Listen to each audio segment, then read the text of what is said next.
A Course in Miracles. Text. Chapter 23. The War Against Yourself. Section 2. The Irreconcilable Beliefs. The memory of God comes to the quiet mind. It cannot come where there is conflict. For a mind at war against itself remembers not eternal gentleness. The means of war are not the means of peace, and what the warlike would remember is not love. War is impossible unless belief in victory is cherished.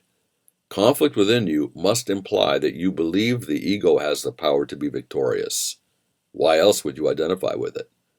Surely you realize the ego is at war with God. Certain it is, it has no enemy. Yet just as certain is its fixed belief it has an enemy that it must overcome and will succeed. Do you not realize a war against yourself would be a war on God? Is victory conceivable? And if it were, is this a victory that you would want? The death of God, if it were possible, would be your death. Is this a victory? The ego always marches to defeat because it thinks that triumph over you is possible, and God thinks otherwise. This is no war. Only the mad belief the will of God can be attacked and overthrown. You may identify with this belief, but never will it be more than madness. And fear will reign in madness and will seem to have replaced love there. This is the conflict's purpose. And to those who think that it is possible, the means seem real. Be certain that it is impossible. God and the ego, or yourself and it, will ever meet. You seem to meet and make your strange alliances on grounds that have no meaning, for your beliefs converge upon the body, the ego's chosen home, which you believe is yours. You meet at a mistake, an error in your self-appraisal. The ego joins with an illusion of yourself you share with it, and yet illusions cannot join. They are the same and they are nothing. Their joining lies in nothingness. Two are as meaningless as one, or as 1,000. The ego joins with nothing, being nothing. The victory it seeks is meaningless, as is itself. Brothers, the war against yourself is almost over. The journey's end is at the place of peace. Would you not now accept the peace offered you here? This enemy you fought as an intruder on your peace is here transformed before your sight into the giver of your peace. Your enemy was God Himself, to whom all conflict, triumph, and attack of any kind are all unknown. He loves you perfectly, completely, and eternally. The Son of God, at war with His Creator, is a condition as ridiculous as nature roaring at the wind in anger and proclaiming that it is part of itself no more. Could nature possibly establish this and make it true? Nor is it up to you to say what shall be part of you and what is kept apart.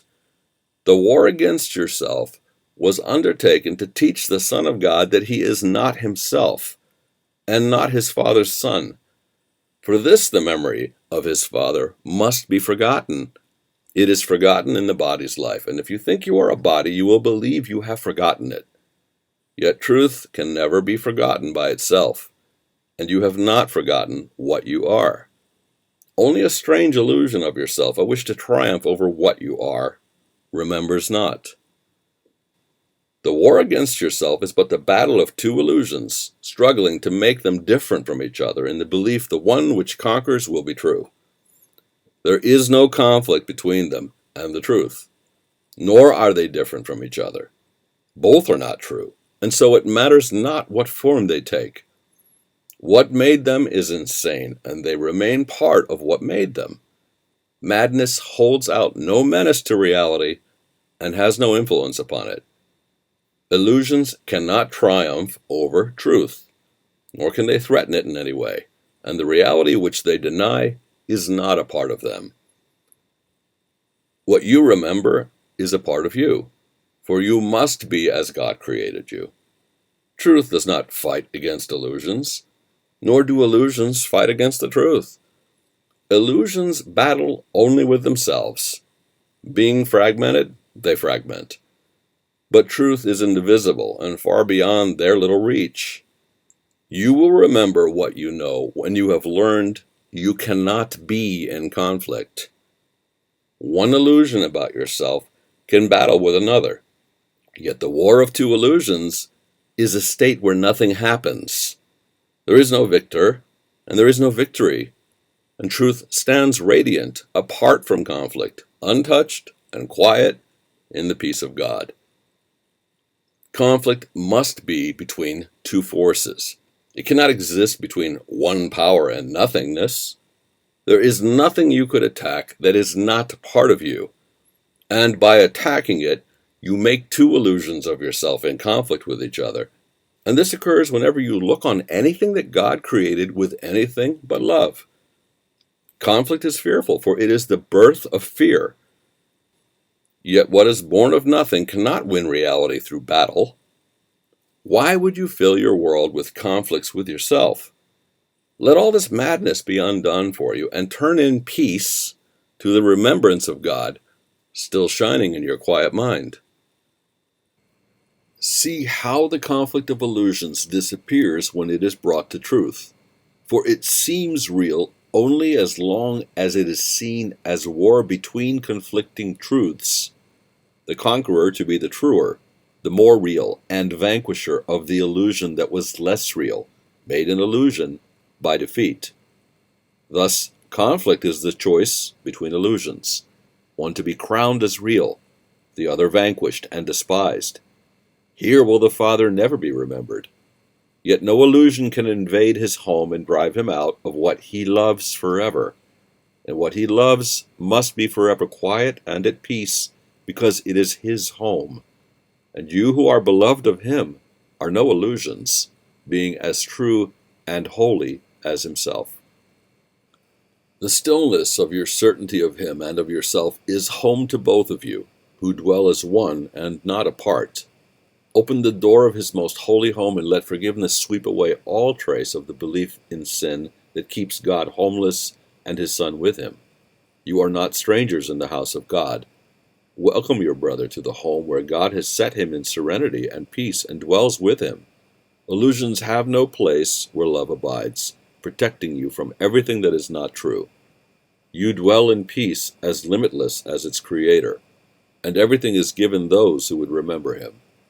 Over his home the Holy Spirit watches, sure that its peace can never be disturbed.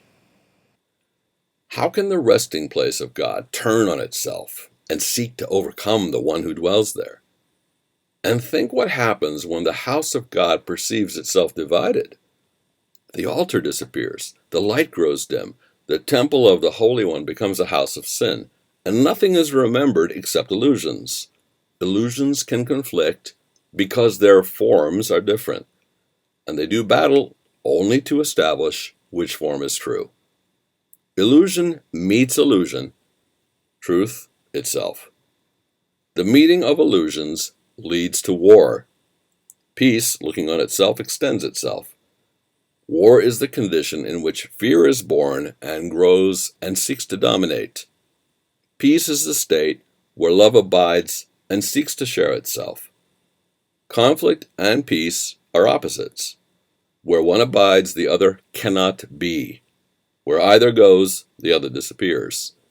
So is the memory of God obscured in minds that have become illusion's battleground. Yet far beyond this senseless war it shines, ready to be remembered when you side with peace.